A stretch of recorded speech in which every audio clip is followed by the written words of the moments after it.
Je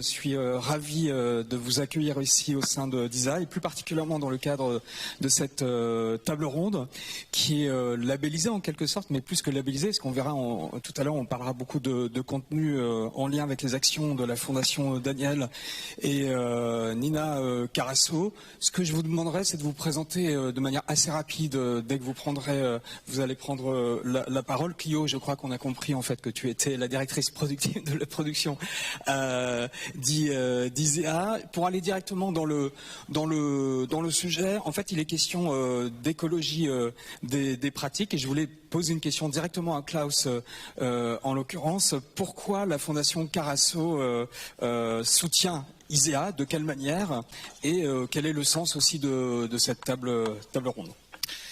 Oui, donc moi c'est Klaus Rugni, je suis le responsable de l'axe art citoyen à la Fondation et évidemment on a répondu pressant parce que tu nous as sollicité parce que non, il y a un passé quand même avec la Fondation et l'ENSAD qu'on soutient depuis très longtemps et il y a eu cette volonté évidemment de faire partie d'un événement comme ICA et je ne vais pas répéter ce qu'a dit notre délégué général, mais il y a toujours cette volonté vraiment de participer à ces moments de rencontre et en tout cas dans la thématique art, sciences et société qu'on soutient, il y a vraiment cette envie d'encourager ces croisements entre disciplines. Donc ICA nous a semblé être un événement majeur, mais aussi, si tu te rappelles bien des premières conversations qu'on a eues avec ma collègue Marion Desmar, c'était pas juste vous soutenir de manière financière pour la subvention de votre programmation, mais on voulait aller plus loin.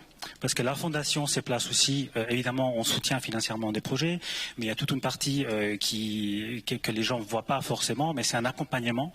Même si le mot accompagnement, moi je n'aime pas trop ces mots, parce que j'avais une fois entendu parler un de nos porteurs de projets en Espagne, qui disait plutôt des générateurs de sensibilité sociale.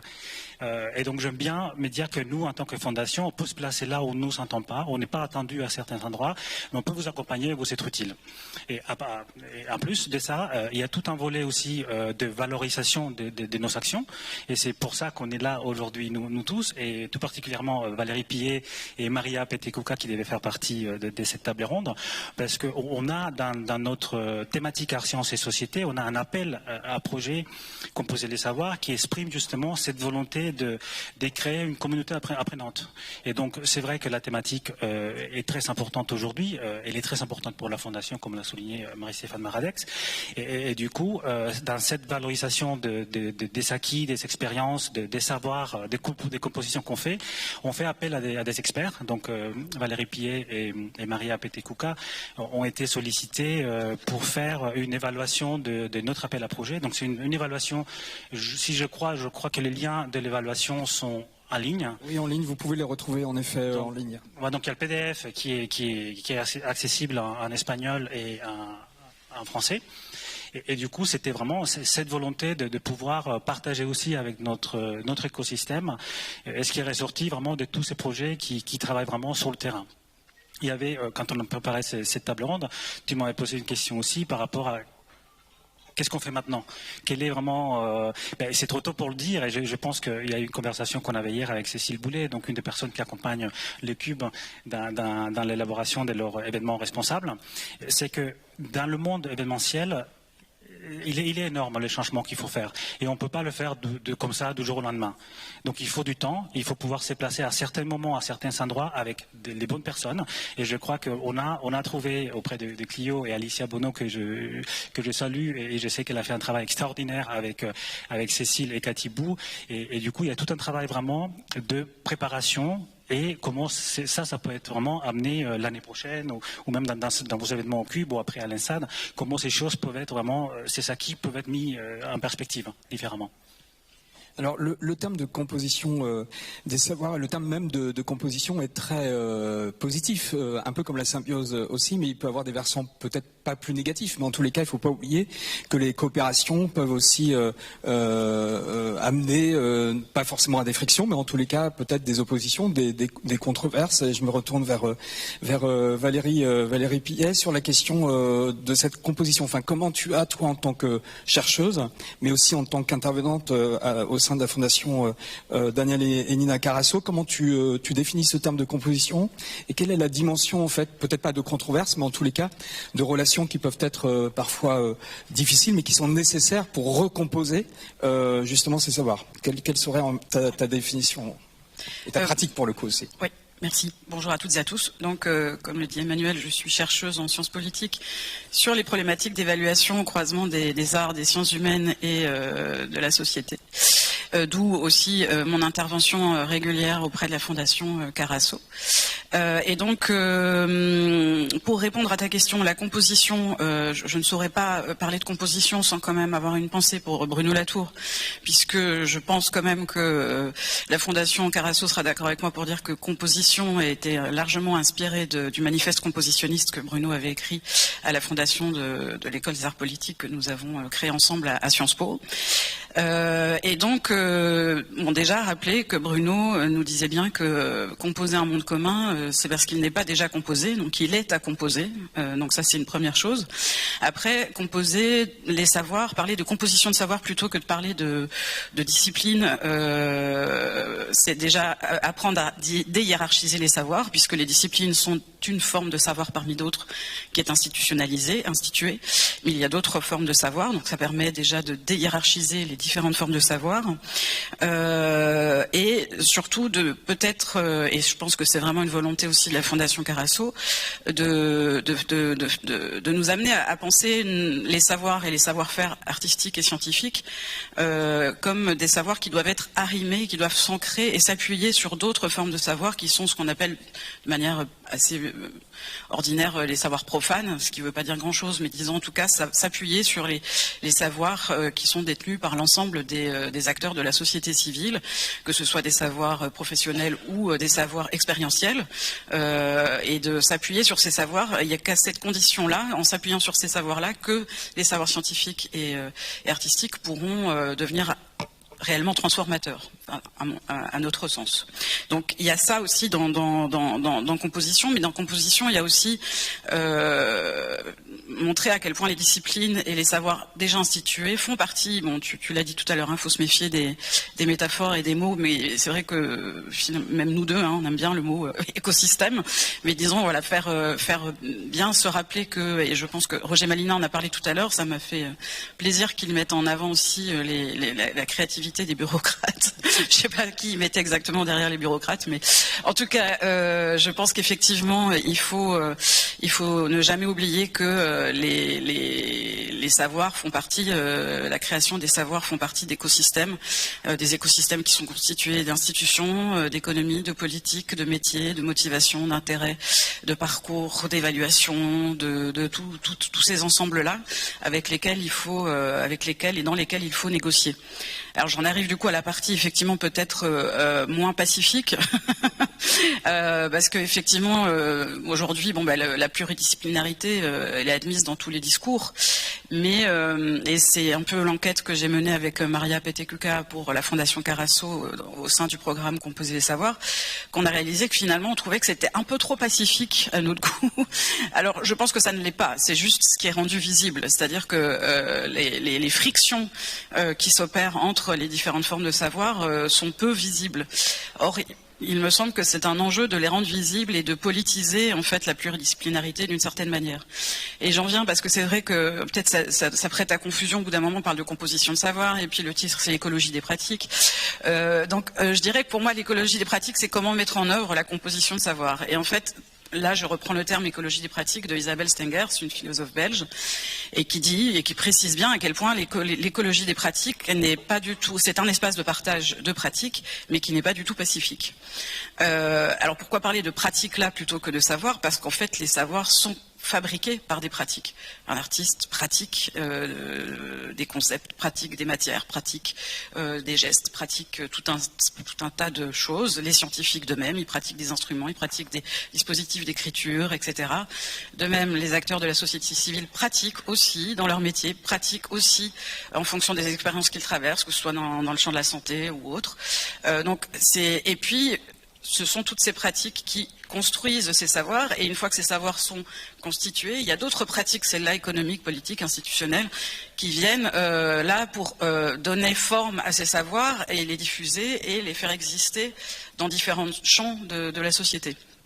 Et c'est là qu'il faut œuvrer et qu'il faut apprendre à décloisonner. Mais tout ça doit se faire dans une négociation d'ensemble, d'où je reviens au mot composé qui me paraît être assez approprié. Puis je pense que Bruno Latour faisait souvent si appel à la composition en termes musicaux, la composition qui en fait ne peut pas être un modèle unique, mais qui est aussi quelque chose qu'on peut interpréter, reprendre certains motifs et pas d'autres. Enfin, il y a quelque chose comme ça dans la composition qui est très dynamique.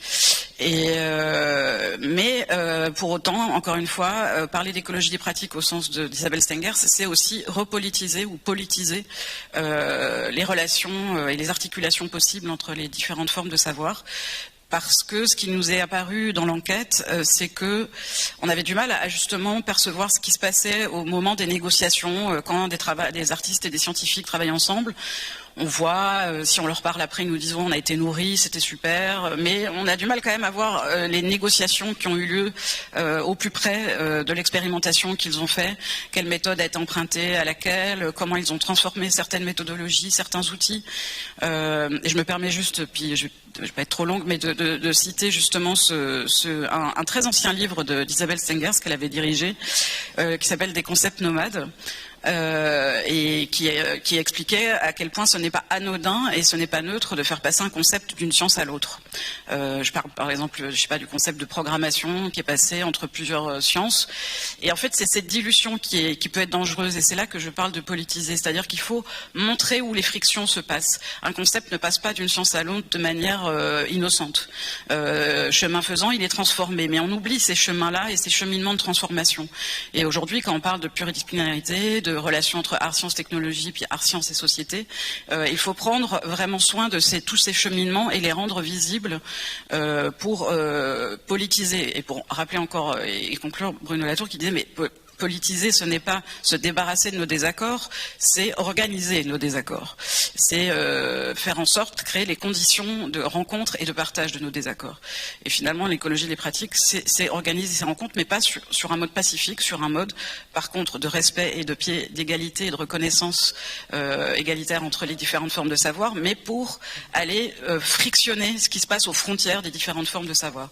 Et c'est par ces frontières qu'on renourrit, qu'on continue à nourrir les différents champs de savoir, mais il faut, à l'endroit de ces frontières, apprendre à coexister, et c'est pas toujours simple, et ça passe par voilà, tout un travail de négociation qu'il me semble important, encore une fois, de politiser pour qu'il ne soit pas redilué après dans les savoirs institués qui, on le sait, du coup, réorganisent une hiérarchisation des savoirs. Je ne sais pas si j'ai été très claire. Tout à fait clair, et tu as ouvert de nombreuses pistes. Et sur la question des frictions, on pourrait parler presque de tribologie. C'est la science des frottements, c'est-à-dire qu'en fait il n'y a pas d'organisation sans bien sûr des frictions et des frottements. Après, sur la question des écosystèmes, il ne faut pas oublier que la vision naïve qu'on peut avoir des écosystèmes, on oublie que dans les écosystèmes il y a, dans les sciences naturelles en tous les cas, il nous le décrit, des postures de prédation, et qu'aucun écosystème ne fonctionne sans prédation. Mais je mets de côté maintenant la valeur négative que je voulais pas forcément mettre dans notre table ronde. C'est pas négatif en fait, c'est pas négatif. Oui, alors voilà. C'est Comment constructif. Alors, est-ce que tu peux encore réenchérir sur cette question de construction et que cet aspect qui peut paraître négatif doit être non pas mis à l'honneur, mais révélé comme une valeur positive de construction, précisément. Ben, tu l'as très bien dit, c'est une valeur, effectivement. Je pense que le conflit n'est pas... le conflit fait partie de notre société, d'ailleurs qu'elle soit société humaine ou humain non humain, hein, comme tu viens de le dire aussi, les écosystèmes ne sont pas du tout pacifiques entre les êtres vivants. Il faut faire en sorte que chaque espèce et là chaque savoir puisse exister et en même temps évoluer au contact et aux frictions des autres. Oui, je pense que c'est pas du tout une valeur négative, c'est ça qui fait avancer les différentes formes de savoir et qui permet aussi, en les assemblant, en les composant, en composant avec ces différentes formes de savoir, de répondre, et tu l'as dit, je pense que c'est toi qui l'avais dit plus tôt, de répondre aussi aux enjeux de société. Je pense que ça, c'est quelque chose qui semble, en tout cas en France, difficile à faire passer auprès de certaines institutions, pas toutes les institutions évidemment, mais certaines, notamment les institutions de recherche, qui cloisonnent encore beaucoup, pour qui la pluridisciplinarité c'est bien, mais ça reste quand même un supplément d'âme, mais qui ne répond pas réellement aux évaluations disciplinaires cloisonnées. Voilà. Je ne sais pas si ça répond tout à fait à ta question. Si, tout à fait. D'ailleurs, les pratiques artistiques pluridisciplinaires qui sont instituées dans des universités peuvent parfois faire l'objet de critiques très vives ou de remises en question. Ça sera un des objets de présentation de Yona Tsour dans le cadre de sa keynote. Elle nous révélera justement d'une certaine manière les problématiques, pour le coup, un peu négatives qu'elle peut rencontrer à l'échelle de Symbiotica dans le domaine du bioart. Je me retourne vers Clio. On parle d'écosystème. Alors c'est pas forcément le maître mot de la table ronde, mais si on parle de composition des savoirs, le fait de composer, etc., ça peut amener aussi à peut-être de nouvelles fonctions et de nouveaux acteurs ou actrices dans le domaine de la curation. Est-ce que c'est un peu idiot de penser à une curation des écosystèmes, par exemple ? Non, au contraire. Donc, je suis Clio Krajewska, directrice de production de ISEA 2023, mais ici, dans cette table ronde, je veux plus parler avec ma casquette de commissaire d'exposition, de curatrice, dans des contextes très, très, très différents, parfois très institutionnels. Enfin, ça va de lieux très institutionnels jusqu'à des lieux assez alternatifs. Ayons cette expérience, en fait, c'est large panel, en fait, des contextes différents qui n'ont pas le même déjà l'impulsion des projets artistiques ou du commissariat des projets artistiques n'est pas la même selon ces lieux, les moyens qui sont mis à disposition sont pas les mêmes, les processus de validation sont pas les mêmes, etc. Et donc du coup avec cette expérience là je pense que c'est très intéressant de parler des écosystèmes, et même je pousserai la métaphore encore plus loin pour vraiment m'appuyer sur des notions de biocénose et de biotope, en sachant que l'ensemble de la création de tous les acteurs, que ce soit vivants ou non vivants, puisque nous avons aussi maintenant tout l'ensemble des acteurs non vivants, les intelligences artificielles par exemple, pour nommer juste qu'un acteur, et puis les biotopes, l'aquarium dans lesquels tout ça se passe, qui par exemple est composé de l'ensemble des institutions culturelles, par exemple, on pourrait aussi se dire que la situation et les contextes géopolitiques dans lesquels on se trouve en fait partie aussi. Et dans tout ça, en fait, la clé de voûte qui relie ensemble, pour moi, c'est le spectateur. Alors aussi, encore une fois, la sémantique. Alors spectateur, participant, usager. Bon, là c'est encore un autre débat. Mais pour moi, c'est indispensable aujourd'hui. On parlait de mesures, des outils de mesure d'impact, par exemple. Pour moi, c'est absolument indispensable de se concentrer aussi sur cette valeur ajoutée et la valeur ajoutée et les externalités qui sont liées à l'expérience de pour qui on fait ça. Vous adressez cette question aussi dans votre étude. Alors, je m'excuse puisque je ne suis pas Maria Petecuca qui a participé à l'élaboration de l'étude, et je la remplace au pied levé. Mais voilà, la Fondation Carasso accompagne aussi les cubes dans la mesure d'impact. Ça, c'est des outils qui de plus en plus, en fait, les cubes dans l'organisation de ISEA, c'est des éléments qui sont de plus en plus en place et qui prennent de plus en plus de place et sont nécessaires, et qui mesurent des choses qu'on peut mesurer, les bilans carbone et d'autres types d'impact pour faire des événements plus responsables. Donc ça, c'est on va dire dans l'approche peut-être classique de impact socio-économique des événements qu'on organise, mais il y a aussi quelque chose qui est beaucoup plus qui nous échappe, un peu et qui est très intéressant. Il faut jamais l'oublier que l'œuvre dans son ensemble n'est jamais avec son justement spectateur, usager, etc. Et ça, c'est ce genre d'externalité pour les capter et les comprendre, le mettre au centre de l'œuvre.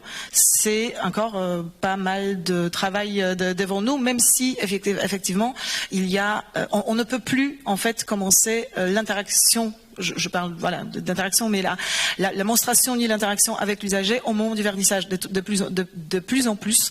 Les artistes et les commissaires et les créateurs on va dire d'événements artistiques le plus largement compris possible intègrent donc l'usager en amont, pendant et après.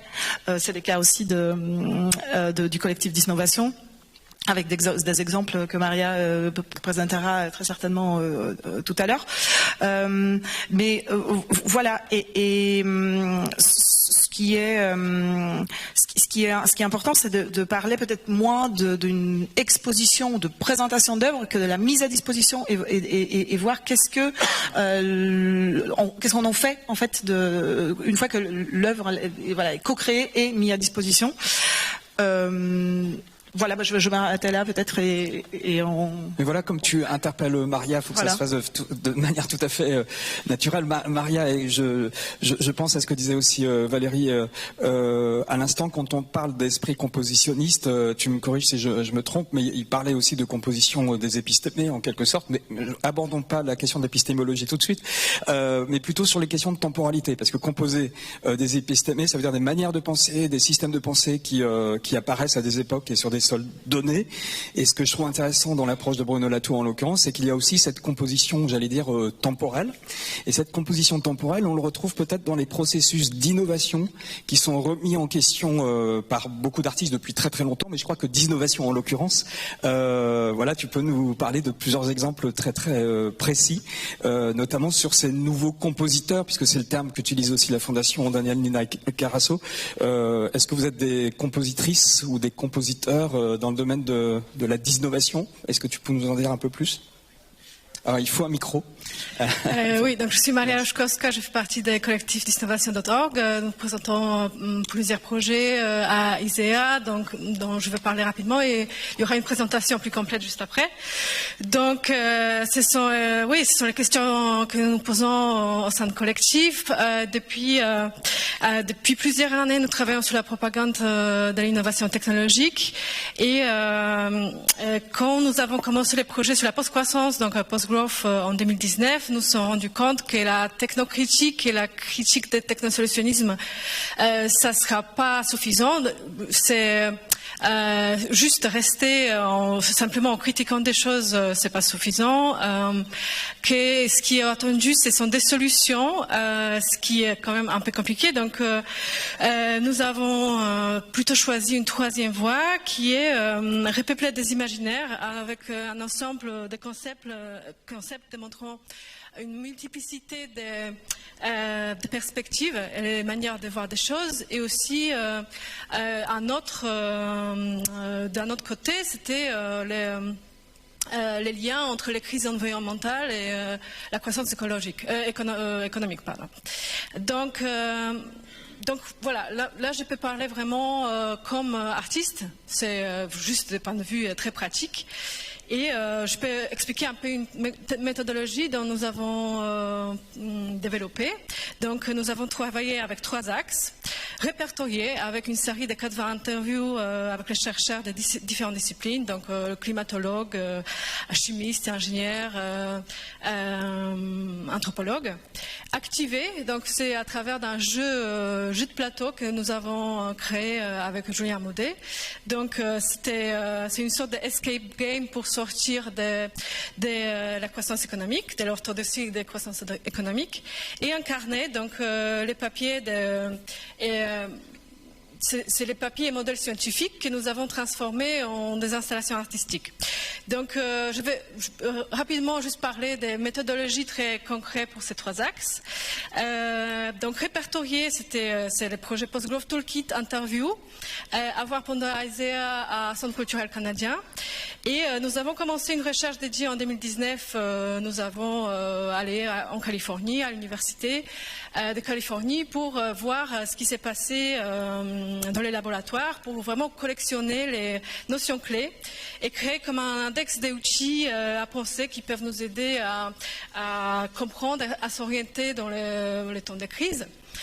Donc nous sommes vraiment allés dans les laboratoires, nous avons lu les papiers scientifiques qui étaient écrits sur place et finalement nous avons commencé à interviewer les chercheurs sur les concepts forts, clés qui ont été en train de développer dans leur labo même.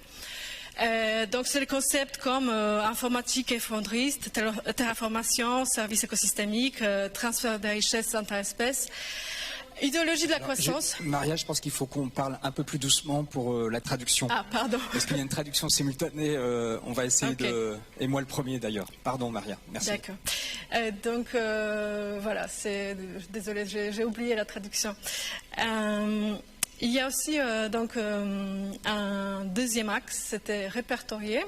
Non, pardon, activer. Le premier c'était répertorier, deuxième c'était activer. Donc une fois que nous avons cet ensemble de concepts, que nous avons voilà une centaine, nous avons voulu les activer. Ça veut dire qu'ils ne restent pas juste en tant que vidéo, en tant que papier scientifique, et en fait les gens puissent en parler, s'approprier, comprendre. Donc nous voulions développer des méthodes pour populariser et faire circuler ces notions.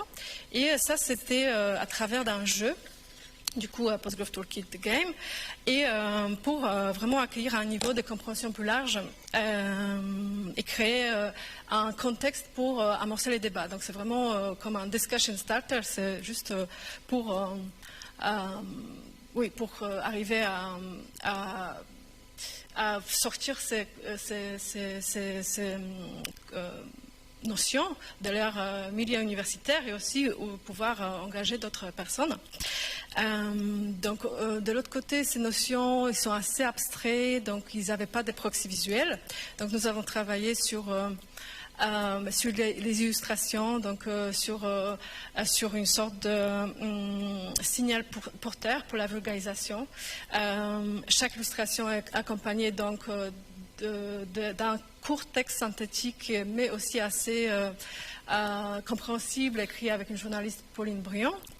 Et du coup, ces notions peuvent être activées, discutées, mises en friction les unes avec les autres dans le contexte de ce jeu, qui est d'ailleurs non numérique. Donc, c'est juste un jeu que vous pouvez télécharger, imprimer chez vous sur une imprimante maison et puis jouer à 5 joueurs, ou 10 joueurs, à 15 joueurs. Et vous pouvez aussi adapter les temps de jeu selon, ça peut être 1 heure, 2 heures. Donc, on n'a pas besoin de connaissances particulières pour jouer. Et le troisième axe, donc, c'est incarné avec le projet Postgrowth Prototypes que vous pouvez voir juste à côté en bas au forme des images. C'est une des écrans et puis des affiches emportées que vous pouvez prendre. Et ce sont donc des papiers et modèles scientifiques que nous avons matérialisés sous forme des installations artistiques. Donc, nous les appelons les objets éloquents, et ce sont comme des expériences physiques, les incarnations de notions souvent trop abstraites pour être facilement compris.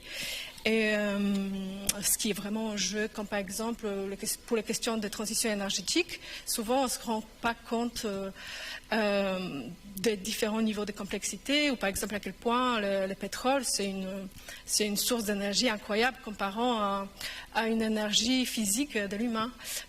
C'est pour ça que nous avons notamment travaillé sur un des installations qui s'appelle Energy Slave Tokens et qui est inspiré de la notion d'esclave énergétique de Buckminster Fuller. Et c'est justement une série d'étalons, série de poids en bitume, équivalence énergie pétrole et énergie de travail physique humain. Et donc ça, c'est vraiment pour se rendre compte des ordres de grandeur des différentes sources d'énergie. Et juste pour terminer, un autre projet que vous pouvez aussi voir en bas, c'est Shadow Growth, et qui se base sur un papier d'un biochimiste, David Archer, The Ultimate Cost of Carbon. Et on compare les courbes de croissance économique et les coûts sociaux des émissions du CO2 qui en résultent. Donc voilà, en dollars en fait. Donc les prix qui nous apportent la croissance, soi-disant, le valeur qui nous apporte la croissance, c'est ce qui nous coûte en réparation des dommages créés par l'augmentation du CO2. Donc, ce sont des exemples très concrets de méthodologies de recherche, juste pour voilà, comment on peut aussi travailler avec différentes disciplines, entre des différentes disciplines avec des chercheurs, artistes.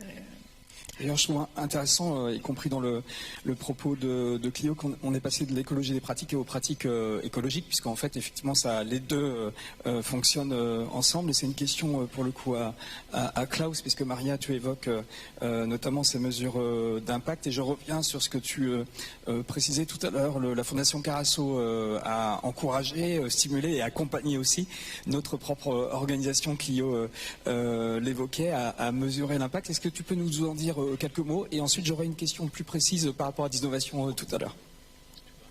Ah oui, il faut se prêter le micro. Donc du coup, je ne reprendrai pas ce qu'a dit Marie-Stéphane, mais c'était cette volonté vraiment de vous accompagner. Il y avait cette volonté d'être un événement hybride. Les arts numériques, je pense que c'est un des secteurs encore qui est loin derrière dans la transition écologique. Depuis 1980, je pense qu'il y a les arts vivants. C'est un secteur qui fait des pas ou qui font plein de choses avec l'éco-conception, la production des décors réutilisables. Donc je pense qu'on a beaucoup à apprendre. Mais en tout cas, pour nous, d'abord, c'était travailler avec des experts, parce que je tiens à préciser qu'on travaille beaucoup avec des experts.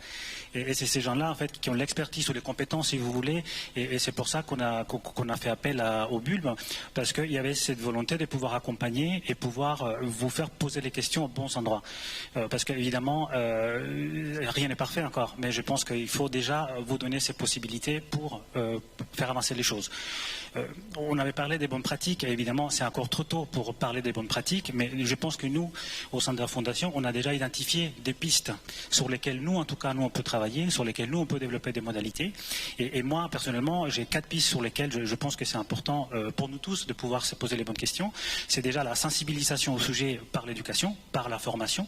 On s'est rendu compte que les équipes, je ne parle pas forcément de maintenant, mais les équipes en général ne sont pas formées. Qu'est-ce qu'on peut faire? Comment on peut le faire? Quels sont les moyens? Tu parlais tout à l'heure il y a un calculateur, en fait il y a un outil qui est gratuit, qui est accessible, mais je pense que les gens ne savent pas où sont ces outils-là. Donc je pense qu'il faut passer par la sensibilisation. Le deuxième point, c'est la collaboration transdisciplinaire.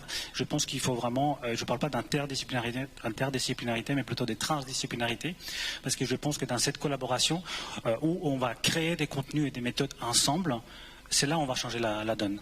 Après, il y a l'expérience et l'innovation. Ça passe par l'accompagnement, le soutien, que ce soit public, privé, bon, peu importe. Mais je pense que c'est important de passer par le processus de faire pour faire mieux l'année d'après. Et les derniers points, je pense évidemment, c'est l'engagement politique et citoyen. On ne pourra pas le faire tout seul.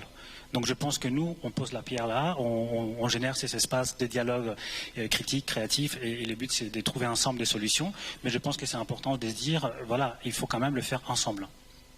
Alors, le faire ensemble, effectivement, est nécessaire et même essentiel, mais c'est vrai que les organisations, y compris la nôtre, on a des difficultés à se sortir en fait de méthodes de travail qui sont anciennes et qui fonctionnent, parce que inventer de nouveaux dispositifs, c'est toujours un peu compliqué. D'ailleurs, on rendra compte en fait de la mesure d'impact d'ISA, et on voit qu'on a quand même beaucoup de chemin à faire. Et notre idée, pour le faire très très vite, c'est que les résultats d'ISA à Paris soient remis aussi aux prochaines villes et qu'on puisse construire au sein de différentes éditions design, peut-être pas des bonnes pratiques, mais en tous les cas des possibilités de solutions. Même si j'utilise le terme avec beaucoup de précaution, parce que il ne faut pas de solutions toutes faites et des solutions techniques. Je me retourne à nouveau vers Maria. On parle des pratiques, et l'écologie des pratiques, ça suppose aussi des modèles économiques, si j'ose dire.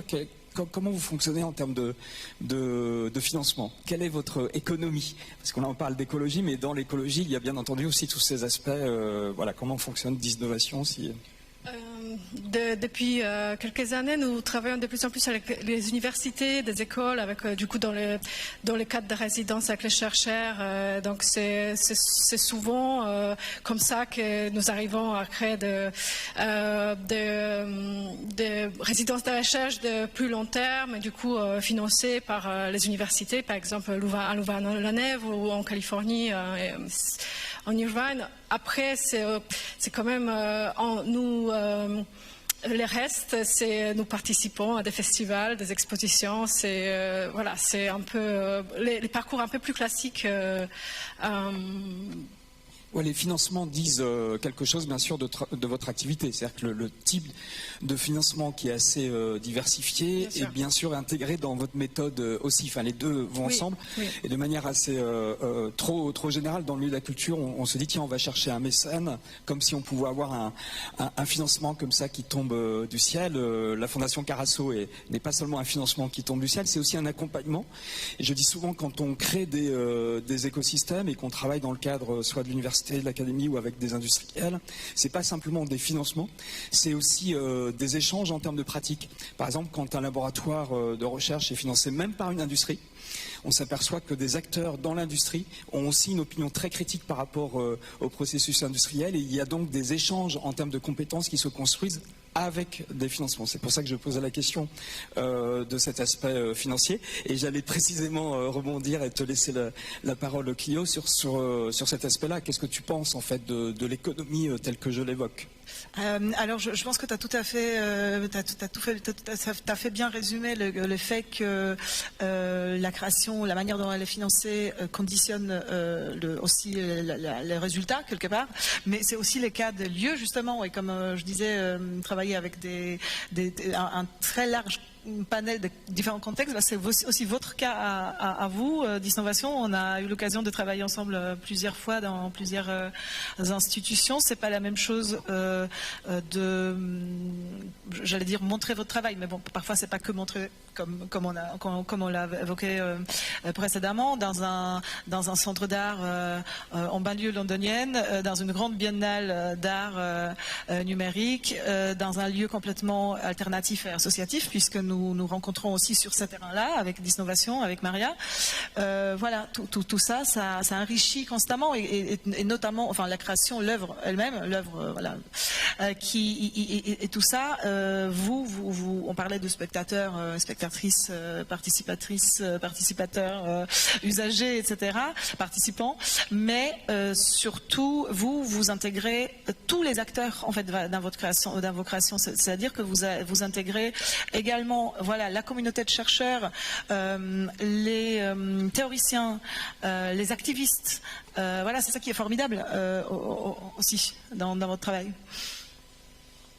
Maria, peut-être. Oui, selon les projets, effectivement, selon les projets, nous, en fait, Disnovation, c'est 3 personnes, donc Nicolas Maigret, Baruch, Gottlieb qui sont là, et moi, et ensuite nous travaillons avec différentes personnes selon les projets. Donc c'est vraiment une sorte de système très flexible. Donc voilà, nous travaillons avec le programmeur, le chercheur dans les différents domaines. Nous avons récemment sorti un bouquin, A History of the Anthropocene, avec un anthropologue, Nicolas Nova. Donc voilà, c'est vraiment selon ça permet de travailler sur différents projets et vraiment changer, ne pas être toujours dans les mêmes thématiques, et pouvoir changer, par exemple, les axes de travail, et puis travailler à des notions très précises. Quand on est sur le terrain en sciences, c'est un peu, parfois on n'a pas tous les outils en tant qu'artiste, et donc nous, on avait besoin de validation scientifique parfois, et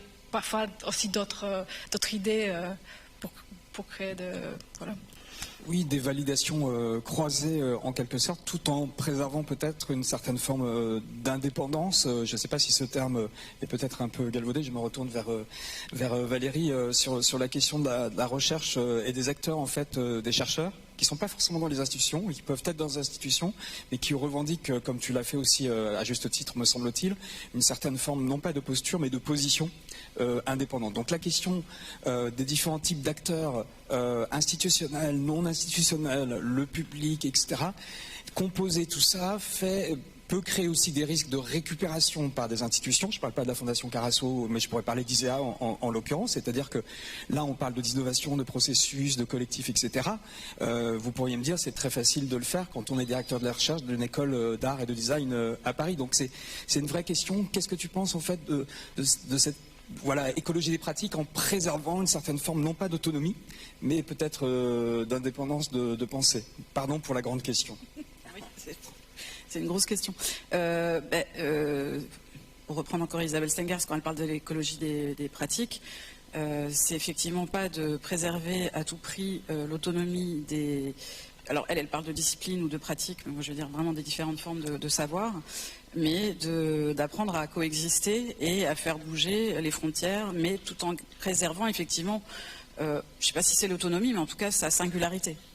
En tout cas, l'idée c'est quand même d'arriver à s'adresser à des pratiques en étant poli. Alors ça paraît un peu idiot de parler de politesse, mais la politesse en fait c'est de dire qu'est-ce qui va ne pas trop vous offenser pour que vous soyez capable, vous, dans votre discipline, de recevoir ce qu'on est en train de vous dire et de bouger. Parce que c'est ça aussi qui peut dresser des lignes de frontières plus, des frontières beaucoup plus fortes, c'est de manquer de politesse, c'est-à-dire de regarder depuis l'endroit de l'autre qu'est-ce qu'il peut, comment s'adresser à lui, comment s'adresser à sa pratique, à sa discipline pour qu'il puisse en faire quelque chose.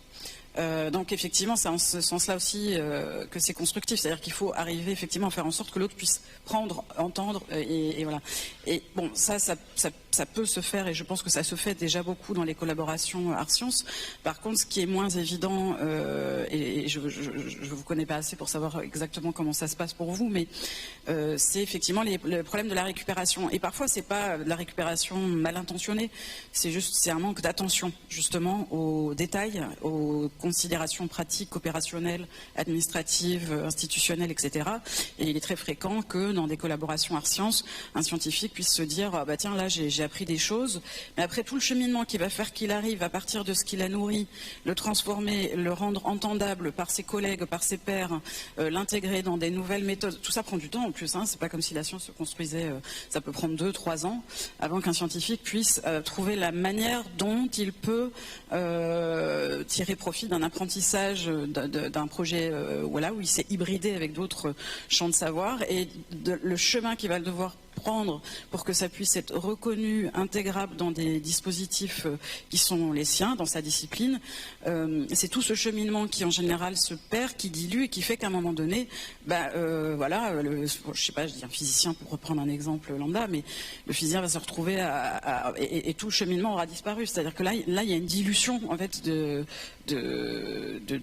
l'hybridation qui était à l'origine. Et en fait, c'est ça le problème de la réappropriation institutionnelle et des savoirs institués, c'est que on perd en fait toute cette matière-là. Et peut-être que ça n'était pas aussi important il y a 10, 20, 30 ans. Aujourd'hui, ça l'est parce que justement, on est confronté à une situation, à une crise écologique, mais une crise écologique dans tous les sens du terme. Pas qu'une crise écologique du système Terre, mais du système humain, du système de gestion, du système... c'est une crise écologique dans tous les sens du terme. Donc la pluridisciplinarité ne suffit pas à vraiment repenser notre rapport au savoir, à l'organisation sociale qui la sous-tend. Et donc tous ces détails qui peuvent paraître anodins, parce qu'ils sont anodins, mais ils prennent du temps, c'est ça le problème. Et donc il y a beaucoup, peut très facilement en tant qu'artiste, scientifique ou n'importe qui dans sa pratique, se fatiguer d'avance et dire bon on va pas faire attention à tout ça, c'est pas grave, c'était super ce projet, ça m'a nourri et puis ça suffit. En fait non, je pense qu'il faut aller un peu plus loin, c'est ce que j'appelle politiser ou faire de l'écologie des pratiques. Je suis totalement d'accord avec vous et justement en fait je pense que ces cadres théoriques ou cette approche écologique justement en fait c'est un paradigme de connaissance qui est celui qui est gentil, justement, pour utiliser votre expression. C'est intéressant de souligner que ce paradigme de connaissance est conditionné, a été conditionné par les progrès civilisationnels. Donc, on a souvent utilisé des métaphores du bâti, des constructions.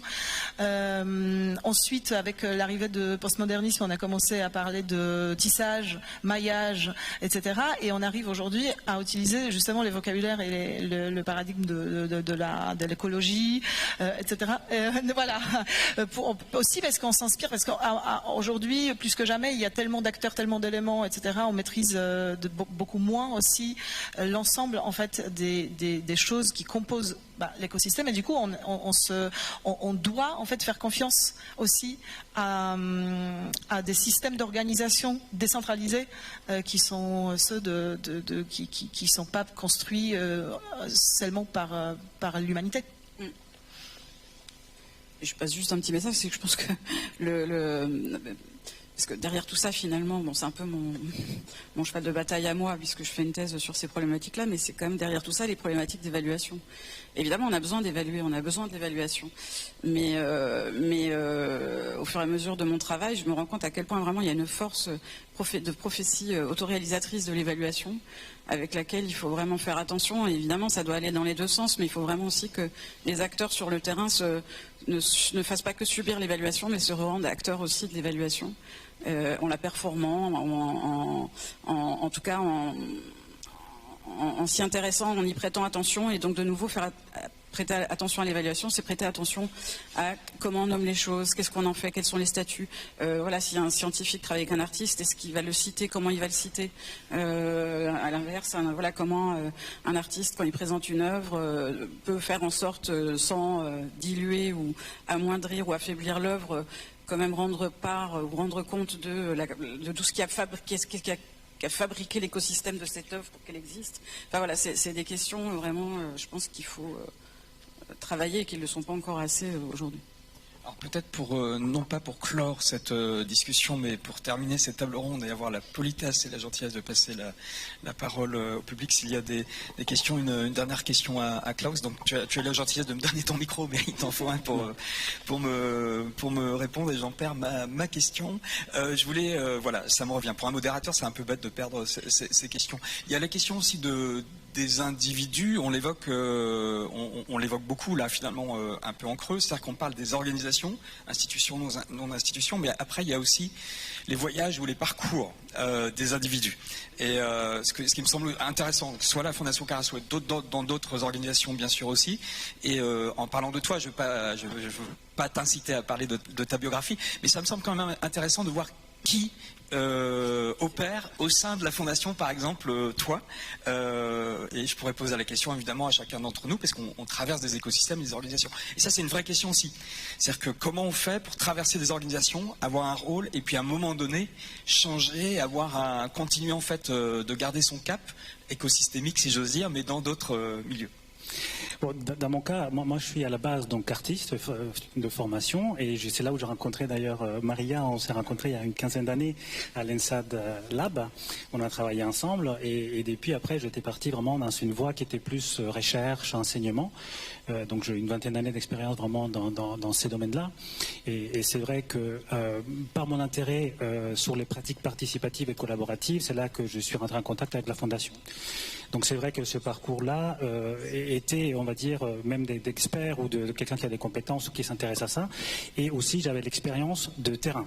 J'étais artiste, je suis passé par la complexité d'être artiste, essayer de faire des collaborations avec d'autres personnes, d'essayer de demander des subventions, de travailler avec des publics. En tout cas, dans mon cas, c'était des habitants, des usagers, des communautés, des secteurs privés et publics aussi. Donc j'avais plein d'éléments qui permettaient en fait que je puisse accéder à ces postes. Et en fait, c'est bien que tu demandes, cette question est très intéressante parce que les individus, je me rends compte qu'on est tous différents. Je pense à mon homologue espagnol, Pepa, qui est dans la salle, qui vient plutôt d'un domaine, en fait on fait le même travail, moi en France et elle en Espagne, mais elle vient plutôt du côté institutionnel, d'un musée. Et dans l'équipe en France, on a quand même des gens qui ont des parcours très différents. Donc ça, je pense que la richesse, et encore une fois, je reviens sur ma notion des transdisciplinarités, c'est qu'on a tous des parcours très différents, mais on est complémentaires dans cette différence. Il y a une phrase et je vais te citer, Valérie et Maria, il y a une phrase qui est très intéressante dans leur rapport qui nous ont rendu, c'est que c'est dans la manière de diverger que l'on approche une pratique. Et donc, en explorant les frontières. Et je pense que même au sein de l'équipe, c'est très important que parfois on ne soit pas d'accord, que parfois nos expériences passées, ils nous feront poser des bonnes questions, des mauvaises questions, challenger l'autre, se poser vraiment. Et donc ça, c'est très important. Et donc ça, c'est la richesse générale, je pense, que de toute organisation, quoi. Mais... Ouais, enfin, la richesse de toute organisation, je suis pas sûr, hein, parce qu'il y a très très peu d'organisations qui ont la capacité en fait d'intégrer en fait des individus avec des parcours très hétérogènes. Donc une organisation qui reste elle-même, qui doit se remettre en question bien sûr, mais qui est suffisamment stable pour qu'elle puisse recevoir de manière assez régulière et renouveler en fait ses compétences. C'est une vraie question, tout en sachant aussi que ce renouvellement ne doit pas déstabiliser ceux qui sont en place et qui font des choses aussi passionnantes. Je dis ça pour mon poste en fait, à l'école des arts déco. Mais non, mais en fait c'est une vraie question. C'est-à-dire que d'un côté un renouvellement et de l'autre côté en fait il ne faut pas que ce discours du renouvellement et de la transdisciplinarité soit aussi un instrument de déstabilisation. Parce qu'en fait dans tous les discours qu'on vient d'entendre, que ce soit en d'innovation, sur les questions de composition, etc., c'est des discours qui sont aussi entre guillemets appropriés par des acteurs institutionnels et qui figent les choses. Donc l'équilibre est quand même, la ligne de crête est toujours difficile. Oui, mais juste pour revenir rapidement, moi dans mon ancienne poste, j'étais directeur académique donc d'une université américaine à Paris. Et c'est vrai que quand je pensais à mes collègues, on avait tous, on était formatés de la même manière. On était tous passés par les mêmes écoles, on avait des... Voilà. Et là, ce que je voulais dire, c'est qu'on est vraiment des personnes différentes avec un parcours unique. Et je pense qu'on fait en sorte, évidemment, que dès qu'il y a des gens qui arrivent, des gens qui partent, je pense qu'on a cette opportunité d'être dans un environnement qui est passionnant, en fait. Je pense que le travail qu'on fait est tellement reconnaissant, on est passionné par ce qu'on fait. Je pense qu'à la base, c'est ça aussi. Oui, c'est ça. Donc, merci en tous les cas pour vos différentes interventions. Si vous avez peut-être des objections, si vous avez la politesse de ne pas être d'accord avec nous, vous êtes bien sûr les bienvenus. On ne vous voit pas tellement avec les lumières. Voilà, je vais vous apporter... Ah ben voilà, un micro arrive. Merci beaucoup. Manuel Frère. Oui, Manuel Frère. Merci beaucoup pour cette table ronde. Moi, j'ai une question qui est peut-être adressée à Valérie. J'ai pas bien évidemment lu le rapport, je viens d'en prendre connaissance, mais je l'ai feuilleté rapidement. Et j'avais une question sur la question de la valorisation. Tu as mentionné la question de l'évaluation. Avez-vous détecté dans l'analyse des projets ou identifié des stratégies de valorisation spécifiques on connaît les stratégies de valorisation pour les scientifiques, pour les artistes, elles semblent plus immédiates, on les reconnaît, on sait comment un artiste peut valoriser son travail, même au sein de sa recherche, et comment un artiste peut aussi valoriser ce qui découle de ce type de projet. Avez-vous identifié des stratégies pour la valorisation des savoirs partagés ou créés par les autres acteurs, les porteurs de savoir situés qui font partie des projets, et quelles seraient les stratégies pour valoriser les savoirs générés ou produits par ces acteurs? Alors c'est une grosse question parce que je dirais quand même que de manière générale l'évaluation des projets hybrides pose problème, parce qu'en fait, justement, ça montre à quel point l'évaluation aujourd'hui est cloisonnée et fonctionne par champ et par activité.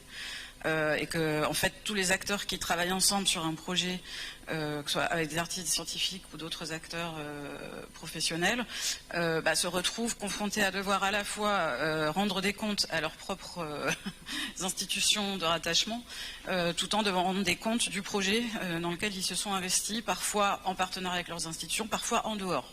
Il y a aussi des chercheurs, des artistes qui travaillent vraiment en dehors de leur écosystème à eux et qui viennent faire ça en plus.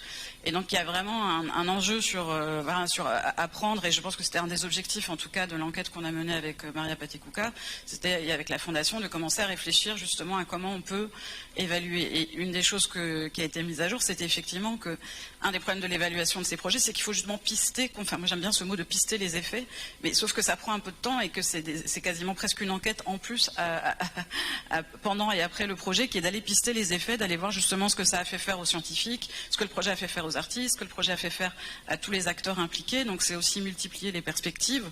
Donc non, il n'y a pas de modèle. Ou alors je l'ai raté. Mais enfin, je l'ai pas vu, mais je pense pas. Enfin, il n'y a pas de modèle. Par contre, je pense qu'il y a des projets qui arrivent on ne l'appelle pas évaluation, mais en fait, quelque part, pour moi, ils font de l'évaluation au sein même du projet. C'est-à-dire que quand il y a des projets qui se concentrent justement sur le fait d'inventer, de créer des outils de transmission ou de partage d'autres formes de savoir, ou en s'appuyant sur des savoirs des acteurs de la société civile, et de les faire exister et de les partager, quelque part, pour moi, ça fait partie du processus d'évaluation. C'est-à-dire qu'ils sont eux-mêmes en train de voir qu'est-ce qui a de la valeur, qu'est-ce qu'on va valoriser, et ils le valorisent au sein même du projet. Ça fait quasiment partie de l'objectif du projet.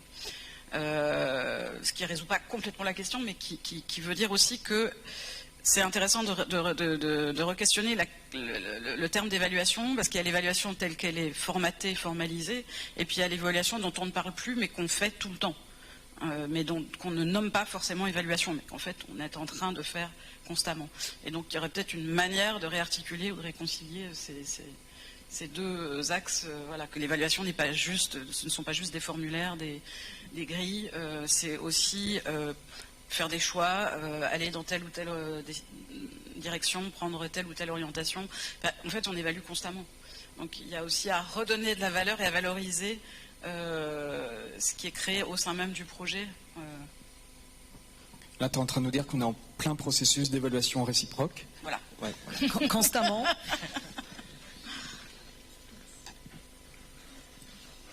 Alors, décidément, pardon, oui. Marc. Juste au centre. Ouais. Est-ce que... Alors, pardon, parce qu'on vous voit difficilement... Oui, voilà, d'accord. Donc la parole... Bon, la politesse a des limites, Marc, donc il faut décider qui parle. Bon, c'est très gentil. Bon, ben voilà. Mais en fait, du coup, j'ai tellement de choses... En parler plus proche du micro. Voilà, je suis non, mais du micro Bloch, surtout. Et puis, voilà. donc, je travaille depuis plus de 20 ans sur le développement durable avec mon chapeau de spécialiste du développement durable et du climat, et aussi en tant qu'artiste et en tant que chercheur. Et donc, c'est vrai qu'il y a 20 ans, j'entendais parler des débuts de Julie Bicycles, qui était une institution anglaise pour évaluer l'impact des actions artistiques. On a créé... avec main d'œuvre, on a fait ce vrai travail d'essayer d'imaginer l'impact et avoir une collaboration interdisciplinaire avec des associations d'architectes, avec les artistes, avec le lieu artistique, avec Trans Europe Hall aussi. Et puis du coup, je ne sais pas comment contribuer, mais pour moi c'est un peu... enfin, je sais comment contribuer, mais ce que je veux dire, c'est un peu décevant de me dire qu'au bout de 20 ans, il y a un peu le même genre de conversation. Et donc, ce que je voulais rebondir sur ce qui venait d'être dit, c'est que peut-être qu'en termes d'évaluation de la contribution des artistes au processus scientifique ou vice-versa, peut-être que c'est simplement en changeant ou en innovant sur les noms, les rôles, les places. Ça veut dire que cette rigidité des rôles qui commence un peu à craqueler, on peut juste essayer de changer ces noms-là, ou ça commence à arriver, d'effacer, de lisser la distinction qui existe entre l'artiste et le chercheur, par exemple dans une collaboration en sciences. Et pareil, donc moi je viens du monde de la danse, pareil pour ici. Aujourd'hui, enfin, la connaissance qui existe là dans tout cet espace de cette salle, elle est immense. Et donc en matière de modération, de collaboration, de rencontres, il y a ce qu'on appelle maintenant les unconference formats, qu'on faisait déjà avec des projets art et climat en France, d'ailleurs à Paris même, ça s'appelle Forum ouvert, Open Space Technology en anglais. Et peut-être que juste en transformant des petites choses au niveau des structures, on peut ouvrir l'esprit. Voilà. Donc, et là, je me suis permise de faire une contribution plutôt qu'une question, parce que c'est pareil. Évidemment, j'ai plein de questions, mais aussi, on peut être aussi juste dans l'échange. C'est bien entendu. Effectivement, le dispositif tel qu'il est en place ici est un peu contradictoire avec ce qu'on était en train de promouvoir d'une certaine façon. C'est entendu à 100%. Il y a donc une autre prise de parole. Si je réponds de manière rapide, c'est simplement pour que la question est centrale, bien sûr. Merci beaucoup. Oui, bonjour, je suis Marc Dondé. Je voulais en fait revenir sur un point que vous avez tous abordé sous un angle un peu différent, qui est la question des spectateurs, des participants, des usagers et de la manière dont ça s'inscrit dans cette déhiérarchisation de la composition des savoirs. Pour être plus précis et pour poser une question, quelles sont les boucles de rétroaction, les dispositifs, les manières de faire qui inscrivent cette question de l'intégration des savoirs citoyens, non pas comme quelque chose qui vient ex post, mais quelque chose qui est inscrit dans le mouvement même de la composition. Et est-ce que vous avez des exemples concrets, des expériences à partager sur la manière d'intégrer les savoirs que vous avez appelés tout à l'heure des savoirs profanes? Un exemple concret, ça va être compliqué parce que pour parler d'un projet, il faut rentrer dans son développement. Mais disons qu'il y a plein de manières de faire, même si je pense justement que nous sommes quand même encore face à une difficulté majeure, qui est que pour l'instant on parle justement d'intégration, d'inclusion des savoirs empiriques ou des savoirs autres que scientifiques, artistiques ou autres en tout cas que des savoirs institués, et que les intégrer, ça voudrait dire qu'il faut les intégrer dans un système déjà là. Or, ce sont des savoirs qui résistent à ce système. Donc, je pense qu'il y a pour moi vraiment plus, et là peut-être qu'on est vraiment dans le thème d'ISEA, une question d'hybridation plutôt que d'intégration ou d'inclusion. Et que ce qui, moi, me paraît plus important, c'est de suivre les effets, encore une fois, de pister les effets de ce que ça va faire dans chaque champ, mais pas forcément d'intégrer au sens de capturer, en fait. Après, oui, il y a plein de modalités de travail, et on va vers, aujourd'hui, ce qu'on appelle co-création ou coproduction de savoir ou co-création. Donc c'est effectivement déjà partir du principe que dans un projet, on intègre les acteurs dans le projet dès le départ, en amont, pendant, en aval, enfin que ce ne sont pas que des spectateurs, mais aussi des acteurs du projet, ce qui n'enlève pas le fait qu'il y ait des publics spectateurs ensuite, mais en tout cas que ces savoirs aient une voix au sein de ces projets. Mais ça ne se fait pas si facilement que ça. Parce qu'il y a plein de contraintes diverses et variées, voilà. Notamment déjà que ces acteurs de la société civile n'ont pas que ça à foutre. Donc forcément c'est pas si simple pour eux de s'intégrer dans ces projets qui demandent du temps. Je me contredis moi-même, pas de s'intégrer, mais en tout cas d'être partie prenante de ces projets, c'est pas du tout simple. Donc là je pense qu'il y a encore beaucoup de travail à faire, même s'il y a effectivement quand même de belles expériences. Et alors là j'avoue que franchement les expériences espagnoles, moi, m'ont un peu bluffé dans le cadre de l'appel à projet Composer les savoirs, mais parce que je pense que la situation est différente, que les institutions ne sont pas les mêmes, que sans doute les institutions ont peut-être une certaine forme de fragilité qui font qu'elles sont plus poreuses, en tout cas qu'elles permettent plus l'expérimentation. Mais je suis assez impressionnée par la capacité des projets que j'ai rencontrés à la Fondation Carasso, des projets espagnols, à vraiment faire bouger des lignes, y compris politiques, administratives, sociétales, à vraiment, même pas intégrer, donc vraiment à travailler, à être en co-élaboration, co-création avec des personnes concernées par divers types d'expériences. Donc oui, il y a l'idée serait quand même effectivement de partager ces expériences-là. Je pense qu'on doit finir, mais si vous voulez, on peut avoir une conversation après, parce que c'est une question très intéressante, et je pourrais vous parler, en tout cas, avec ma casquette de chercheur. C'est vrai que même dans l'évolution des pratiques participatives, à la pratique collaborative, et aujourd'hui dans la pratique d'art citoyen qu'on développe à la Fondation, il y a quand même le rôle du public, de l'artiste, du co-auteur, de l'habitant, de l'usager. Il y a plein de différents termes qu'on peut utiliser. Et si on regarde vraiment l'histoire, l'évolution de ces pratiques-là, je pense qu'il y a plein de choses sur lesquelles on pourrait tirer profit, sans doute. Merci. Je propose que ce soit Merci. Bon, merci.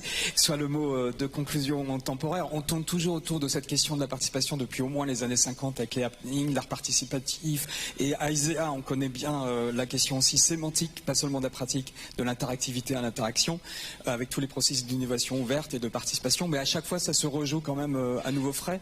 Merci beaucoup pour votre participation. Merci à vous aussi et un bon appétit. Puis encore une fois, une bonne semaine. À bientôt.